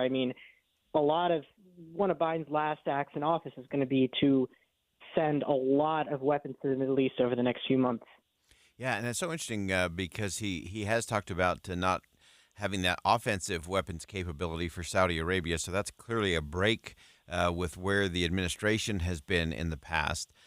So kind of unpack that for us. What does that mean with Saudi Arabia suddenly having not only defensive but some offensive capabilities as well? So back in 2015, when Saudi Arabia decided to go into Yemen, the U.S. Basically backed them to hilt. We not only sold them the ammunition, but we also shared intelligence with them, set up a joint command center with Saudi and American officers, refueled their planes on their way to conduct air raids, basically everything short of actually dropping the bombs. And, when Biden came to office in 2021, he recognized that this was a mistake, not just because of the human suffering it caused, but also because it didn't really accomplish its goals. It led to the Houthis, being entrenched in Yemen. And so Biden announced that he was going to cut off all forms of offensive support, not just weapon sales. And it kind of worked. A few months later, the Saudis and the Houthis and the warring powers in Yemen came to the table and agreed to a truce. So what Biden is doing, and ironically now it's the U.S. that's at war in Yemen and not Saudi Arabia. And I think what Biden's doing with this is a signal that the U.S. is not interested in de-escalating or, drawing down from the Middle East. It's fully backing whatever Saudi Arabia is going to do against its enemies. And I think it's part of a broader American kind of doubling down on the region. I think that's such a fascinating component to all of this because it is this interesting thing in terms of the administration, which had sort of been functioning from this position of we're going to ratchet down everywhere on anything at whatever cost. Everything seemed to be ratchet down, neutralize, pacify. And then, as you pointed out in your piece, that after a number of Houthi attacks, that then the Biden administration launched as you mentioned, the first direct U.S. strikes on Houthi forces, and that did put us back into the middle of Yemen again. Yeah, that's right. And that's connected to the war in Gaza because the Houthis basically said they were going to close the Red Sea to Israeli shipping in solidarity with the Palestinians. And, the U.S. has said that it wants a ceasefire, but it's continued to arm the Israeli invasion of Gaza. And so we've kind of backed ourselves into a corner where the only thing to do is to escalate again in Yemen because, this war in Gaza is not ending soon, which means the Houthi attacks are not ending. And I think there was a famous quote from Biden, which, really sums up a lot of this. He said, they asked him, are the airstrikes in Yemen working? He said, are they stopping the Houthis? No. Are they going to continue? Yes. Wow. That is so fascinating. Give us a little sense on the Israel front in terms of, again, kind of the unfreezing of some of the things that have been held in terms of munitions and support there, along with some of these other capabilities. Sure. So the bulk of what the Israelis are buying is stuff that's going to be delivered in 2029. It's a lot of fighter jets and such. But he also unfroze. There had been a sale of bombs to Israel that the Biden administration had basically said this is still pending review. since May because they were concerned with how Israel was going to use these bombs in Rafah. And I think they've pretty much backed down on that, and they're opening the floodgates.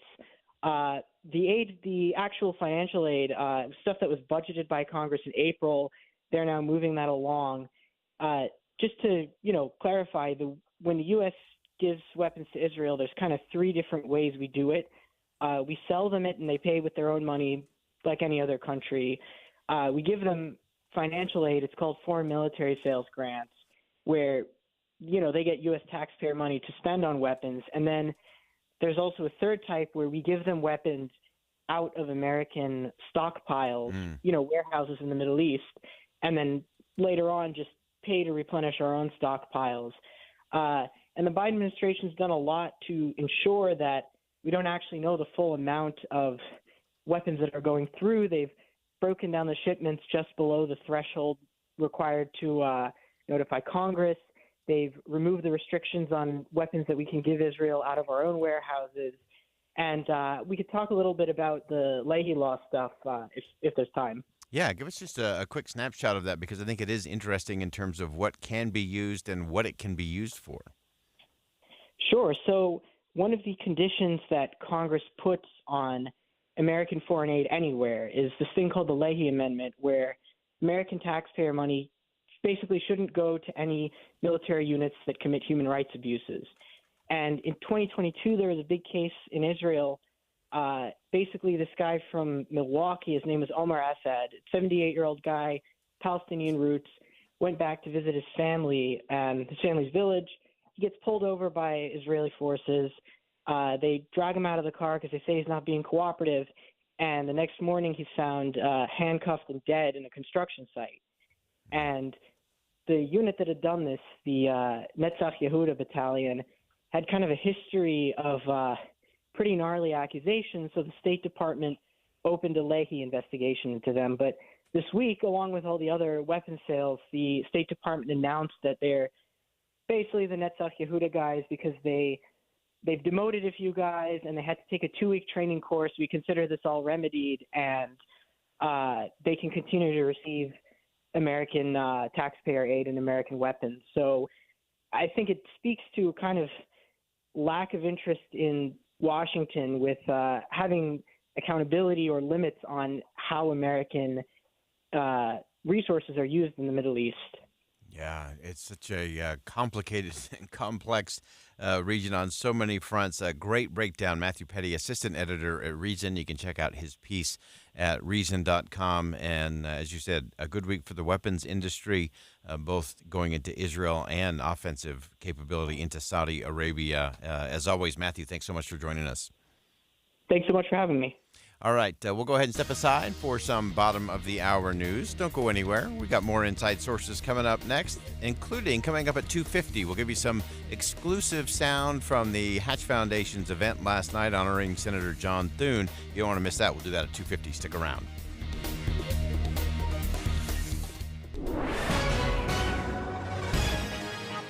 .30 at KSL News Radio. I'm Dan Bonas. KSL's top local story this hour. The Salt Lake City buildings painted to memorialize people killed in confrontations with police, known as the Fleet Block, are facing demolition. City representatives plan to meet with family members of those who are painted in red and pink on those buildings to discuss the redevelopment. We're walking into this building kind of with heavy hearts, but it is very unknown to us what is going to happen in this meeting. That's Ray Duckworth, the cousin of Bobby Ray Duckworth, who died back in 2019. The city plans to create housing there along with an outdoor public space. Our top national story this hour from ABC News. 5 people are facing federal charges in the death of actor Matthew Perry. The U.S. attorney in L.A. says they were profiting from Perry's drug addiction, and they include 2 doctors and a woman who's been called the ketamine queen of Los Angeles. Your money at this moment, the Dow Jones average closed trading today up 554 points. The NASDAQ up 401. The S&P 500 was up 88.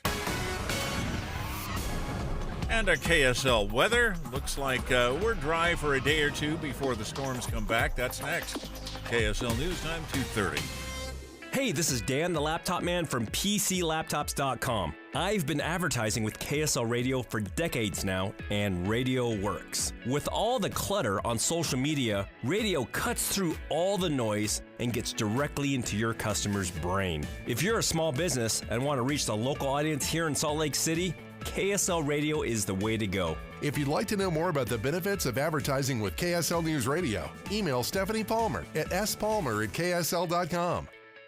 In 2024, dating is a disaster. We've been ghosted, breadcrumbed, stuck in situationships. Hi, I'm Debbie. I'm Caitlin. Welcome to our new podcast, Dating at Her Age. Dating has been so dicey for us, we asked KSL, can we launch an all-new podcast about it? People use these dating apps. You're not really dating when you're on the dating app. Dating at Her Age, brought to you by Mountain Home Services. A new episode drops every Thursday on KSLNewsRadio.com.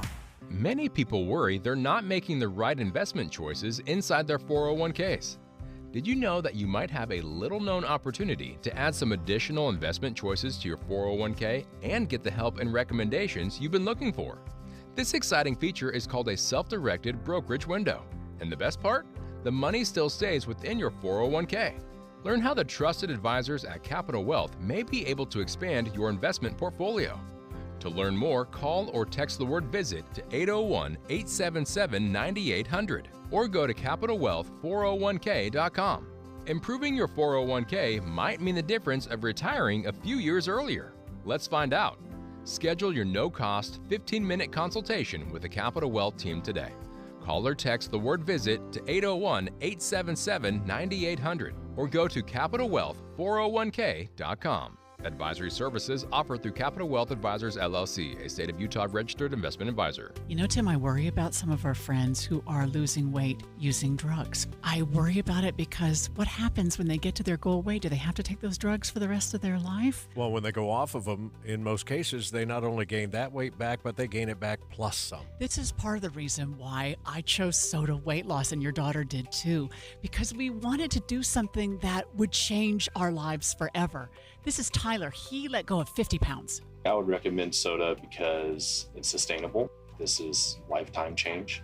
I would recommend soda because it works. It works, Tim. It really is the best of both worlds, too, because you lose the weight fast and then you sustain that weight loss. The two things everybody wants to do. My daughter lost 42 pounds.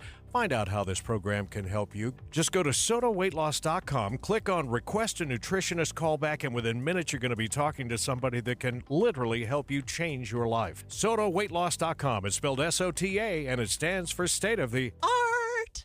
You know what's great about KSL's traffic coverage? Trained traffic reporters and real listeners. Trading information and making the commute safer and faster for everyone. Every 10 minutes on the 9s, we have you covered on KSL News Radio. Traffic and weather together now, brought to you by Sinclair's Dino Pay app. Save up to 20 cents per gallon. Here's Ricky Meese. Police scanners have called out an accident in Midvale, southbound I-15 near 7200 South. I can see a couple of vehicles out of traffic over to the shoulder, and there is some slowing in that area back to the South Interchange.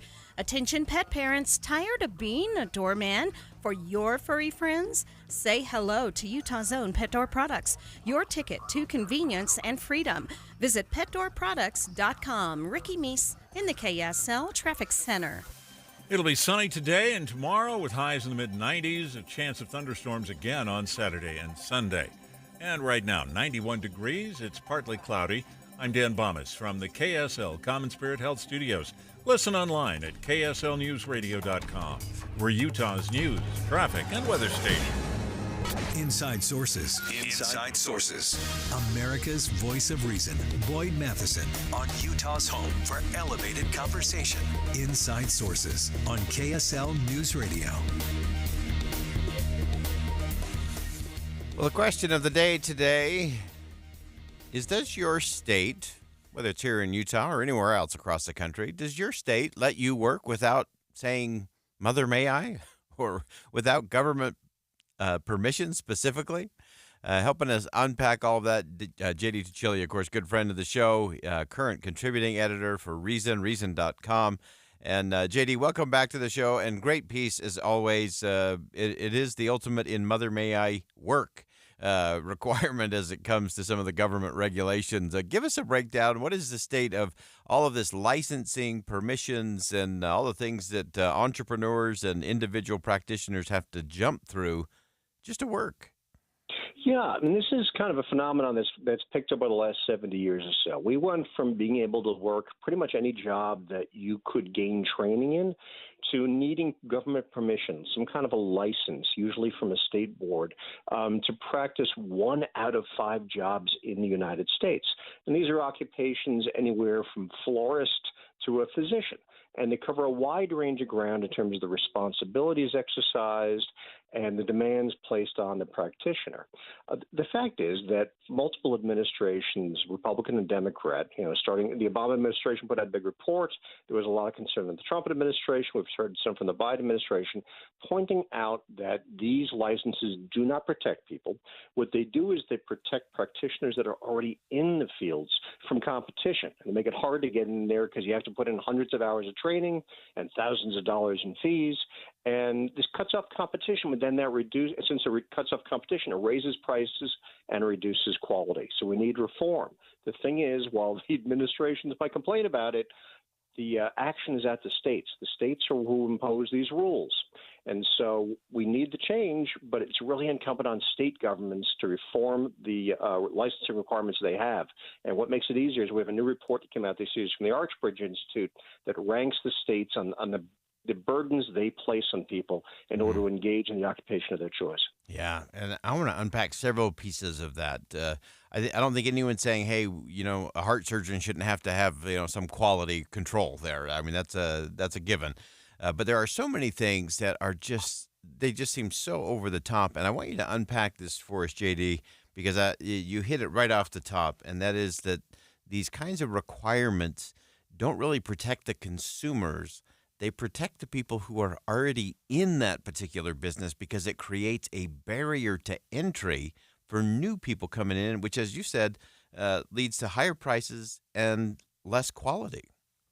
Oh, absolutely. I'm going to quote the Trump administration's acting FTC chairwoman, Maureen Olhausen, from 2017, who said that the public safety and health rationale for regulating many of those occupations ranges from dubious to ridiculous.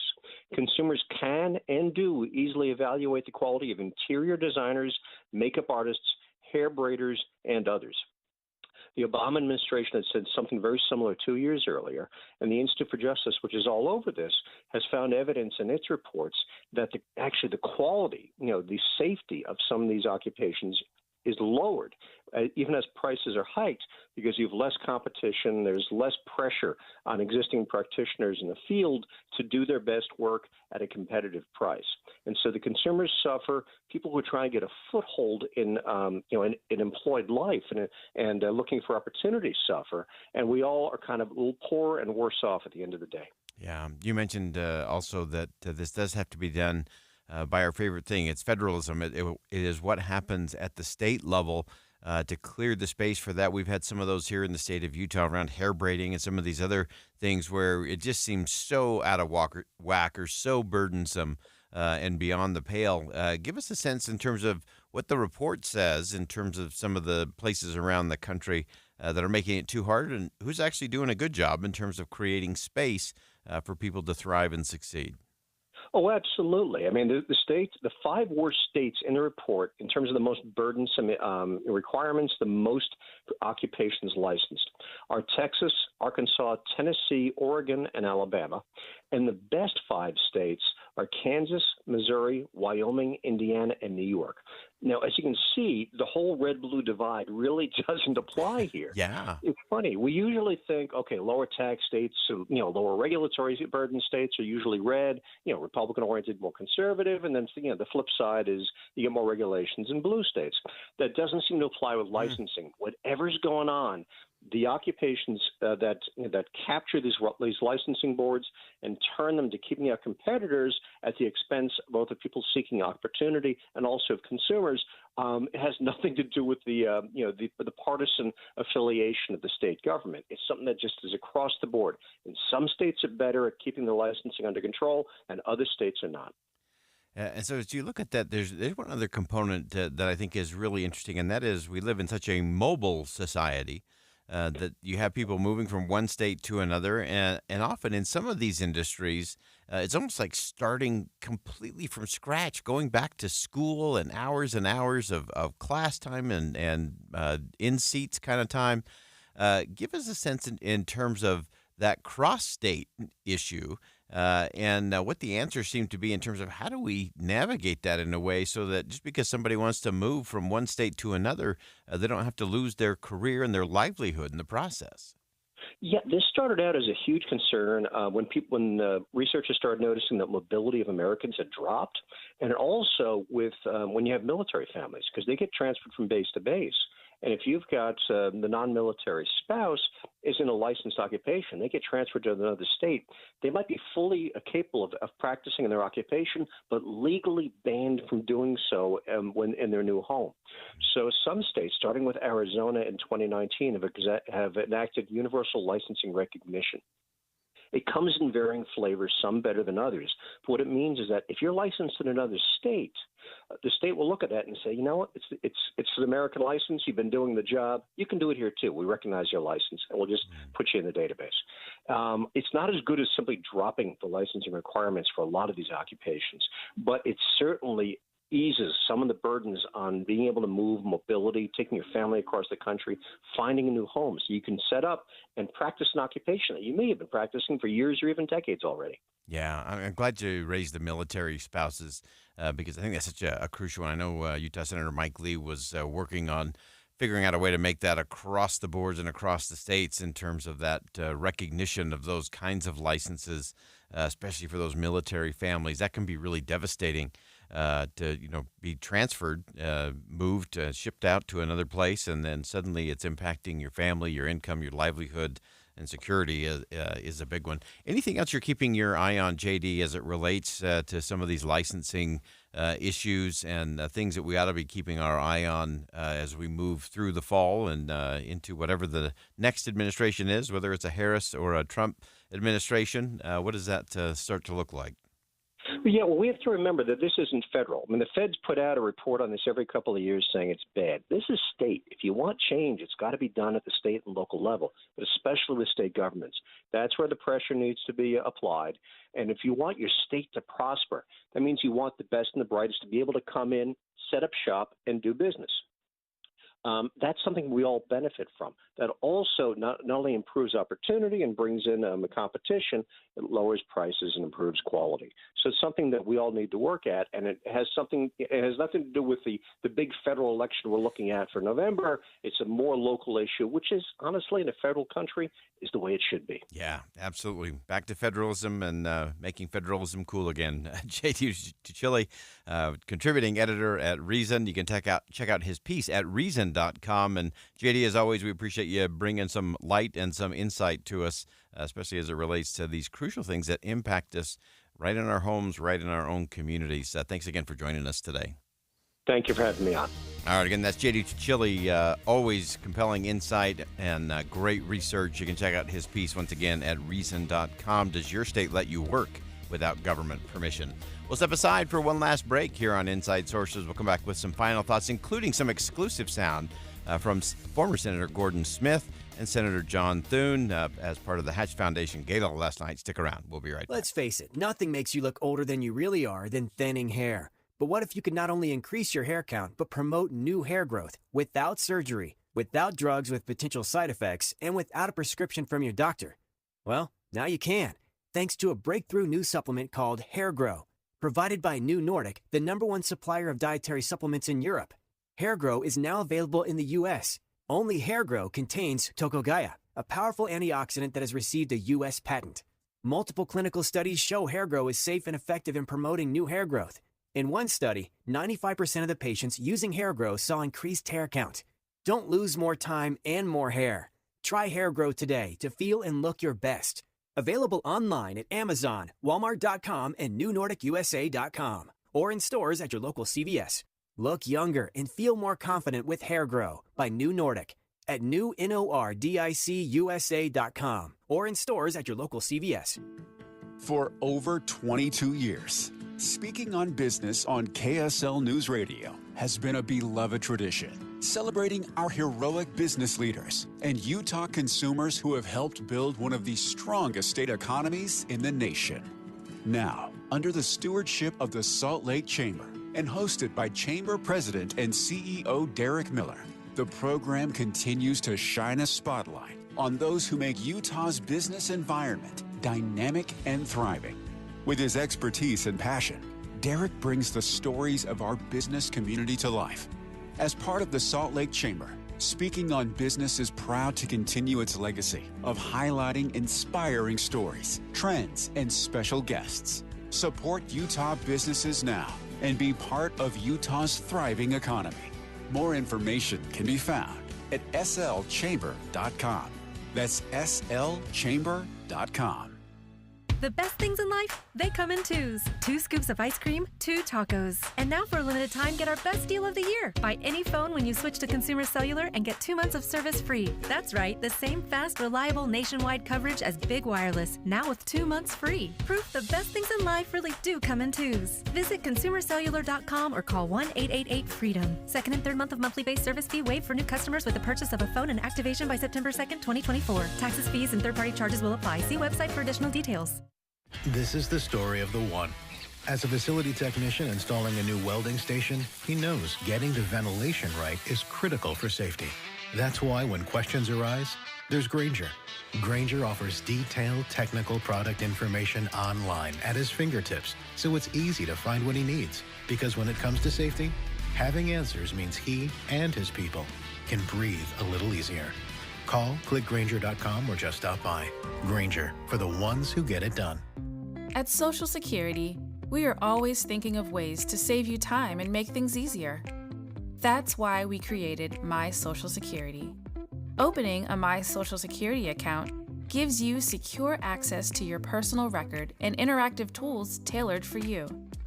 You can see if you are eligible to receive benefits, view spousal benefit estimates, and compare retirement benefit estimates at different ages or dates when you want to start receiving benefits. Already receiving benefits? Use your account to change your address, set up or change direct deposit, get a proof of income letter, and more. In most states, you can also request a replacement Social Security card. Save time. Go online. Open a My Social Security account at ssa.gov/myaccount. Social Security, securing today and tomorrow. Produced at U.S. taxpayer expense. Tim and Amanda. One of the big differences, I think, between reading a story online and hearing it from us, Tim, is that, you and I are allowed to share a reaction. We need to be able to say, what in the world were they thinking? So that people listening will know.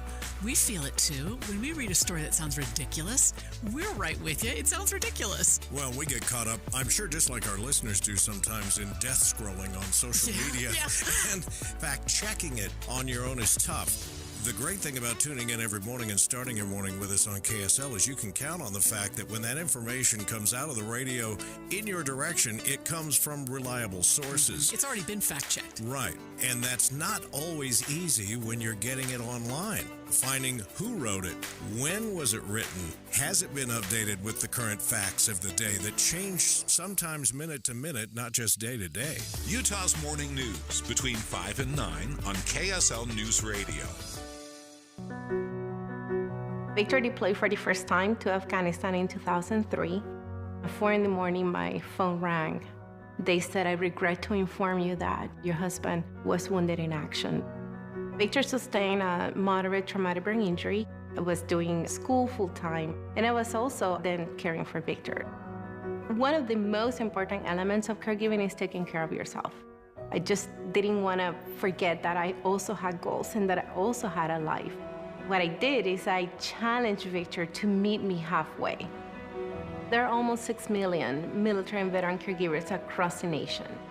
We have our own journey, and we can fulfill that journey at the same time that we are helping our loved one. Visit aarp.org/caregiving for a free military veterans guide to navigate your caregiving journey and better care for your loved one and yourself. Brought to you by AARP and the Ad Council. Question: what will you find on all over-the-counter or OTC medicine packages to help you choose the right drug and use it safely? The answer: the drug facts label. This label lists the medicine's active ingredients and purpose, how much to take, and warnings you should know before using it. Remember, even OTC medicines you buy without a prescription can cause side effects you don't want. So follow the information listed on the drug facts label. For more information, visit fda.gov/drug facts label. A message from the U.S. Food and Drug Administration. With the three things you need to know this hour, I'm Dan Bonas. First, Salt Lake City wants to redevelop the Fleet Block, including the building with murals of the faces of people killed by police. Second, several people are facing conspiracy charges in the drug overdose death of Friends actor Matthew Perry. And third, 119 schools across Utah are built of unreinforced masonry and in danger of collapsing in an earthquake. 91 degrees, partly cloudy in Salt Lake City. And back to Inside Sources on KSL News Radio. Get deeper insights on the news from Inside Sources. Welcome back to Inside Sources here on KSL News Radio. It's great to be with you today. As always, I am Boyd Matheson. As we round out the program, if you missed anything along the way today, of course, you can always go to kslpodcast.com. Just go to Inside Sources, and you can listen to any individual segment that you may have missed, or maybe you caught part of it jumping in and out of your car. And it's a great way to go back and really dig into some of the meat that we get to on this program and some of the think again moments that we all have. And our guests from all over the country and around the world give us that perspective in terms of what's going on beyond the headlines. If you missed the top of the show today, we actually had an exclusive interview with South Dakota Senator John Thune. Senator Thune was here in the Beehive State yesterday. He received the Hatch Foundation's Titan of Public Service Award at their gala last night. And it was a really fascinating conversation. We dug into a lot of things that were going on inside the United States Senate, some of the big issues rolling into the fall campaign. And, of course, he continued to focus on this idea of getting specific and on the right message actually matters, talking about principles and policies he believes are the ticket for the Republicans to win in November. And, of course, if they were to prevail, particularly in regaining control of the Senate, there's a very high likelihood that Senator John Thune could be the majority leader for the Republicans. There's really a battle going on there, but he seems to have the inside track in terms of becoming the majority leader. And so we appreciated his time to give us some insight there. I want to share with you some exclusive sound from the event last night. This is exclusive to Inside Sources and KSL News Radio. He had a conversation on the stage during the course of the gala last night with former United States Senator Gordon Smith from the state of Oregon. Of course, he is also on the Hatch Foundation board, no stranger to the state of Utah. And one of the things that they talked about last night was one that I think is so important for all of us to really recognize when it comes to the United States Senate. And it's this idea that the Senate was really set up to protect the minority party rights, whereas the House is set up to be majority rules, and that's how you get things done. You just have to get to a majority. But the Senate is different, and the filibuster is what protects the minority right, not the majority, the minority rights, and to make sure that there is some bipartisanship, that there is some negotiation and cooperation and collaboration along the way. So take a listen. You'll first hear the voice of former Senator Gordon Smith, and then you'll hear Senator John Thune's response in terms of why the filibuster still matters and why we need to preserve it, or it changes everything. It's very likely that we'll have divided government. That's sort of the way it's appearing at this juncture. But both political parties, ours as well as our friends on the Democratic side, tend to be playing politics just to their bases. And everything's about base politics and forgetting the vast common sense center of the American electorate. It's been my view, and I think the view of the Hatch Foundation, and I believe even your view, that the value of the Senate procedure, known as the filibuster, has been enormously helpful to keep the extremes in the bases of both parties from. You've said that the filibuster is the essence of the Senate. Can you tell the folks here why you feel that way? Well, and we have a filibuster expert, Marty Gold, right down here, but I will just tell you what my view on it is, and if you get rid of the filibuster, you change the essence of the Senate, but you change the country. Yeah. Because then you become an institution which is simply much like the House, with arguably longer terms and arguably bigger egos. But the Senate and the House would be essentially the same thing. Everything would be a majority. The Senate was created by the founders to be an institution that allowed for the voice of the minority to be heard. And the 60-vote threshold in the United States Senate is designed to create an environment where there is collaboration, where there is deliberation, and where the sides have to work together. And it creates an outcome, in most cases, legislatively, that is more durable. If you have, power changing hands every couple of years with the change in the majorities in the Congress, then you're going to have a constant, sort of revolving door when it comes to policy. That's some real crucial conversation right there. I want to unpack that a little bit. Again, that was former Senator Gordon Smith from Oregon and current Senator John Thune, who is likely to be either the minority or the majority leader for the Republicans after the November election. And talking about the filibuster, again, this requirement that in order for something to get done in the Senate, you need more than 50%. You need more than 51 votes. You got to get to 60 because that protects the rights of the minority, and it forces some of that collaboration and compromise that is crucial to the country. I thought it was very fascinating that Senator Thune said